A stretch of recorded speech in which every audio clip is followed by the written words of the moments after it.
নমস্কার বন্ধুরা, শুভ টক্স শোতে স্বাগতম। কিছুক্ষণ আগে ব্রিটেন ও আমেরিকা দুজনে মিলে ইয়েমেনের হুতি বিদ্রোহীদের উপর হামলা চালালো। প্রায় 70 বার হামলা করেছে ব্রিটেন ও আমেরিকার নৌসেনা।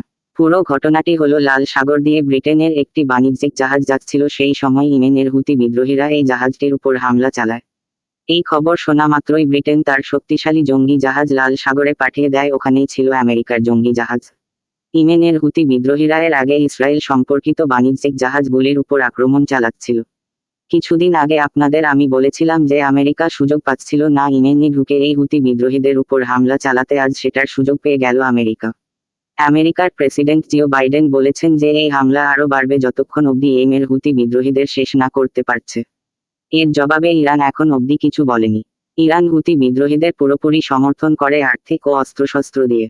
আমেরিকা ও ব্রিটেন তাদের এয়ারফোর্স দিয়েও হামলা চালাচ্ছে ইয়েমেনের হুতি বিদ্রোহীদের ঠিকানাগুলিতে। আমেরিকা ও ব্রিটেনের হামলার জবাব এখন অবধি দেয়নি হুতি বিদ্রোহীরা। কারণ হুতি বিদ্রোহীদের কাছে যেসব মিসাইল আছে সেগুলি শর্ট রেঞ্জের, মানে 100 থেকে 120 কিলোমিটার এর মধ্যে।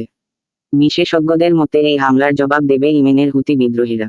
ইয়েমেনের খুব কাছে লাল সাগর, তাদের কাছে এইসব মিসাইল আছে, সেগুলো দিয়ে তারা যেকোনো দেশের বাণিজ্যিক জাহাজ নষ্ট করে দেবে।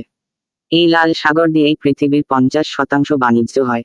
এই নিয়ে পৃথিবীর সমস্ত দেশ চিন্তায় আছে। তাদের বাণিজ্যিক জাহাজ লাল সাগর দিয়ে যাবার সময় যদি ইয়েমেনের হুতি বিদ্রোহীরা হামলা করে। আপনাদের মতামত অবশ্যই জানাবেন। প্লিজ চ্যানেলটিকে সাবস্ক্রাইব করে দেবেন এরকম ভিডিও পাওয়ার জন্য। ভালো থাকুন, সুস্থ থাকুন, ধন্যবাদ।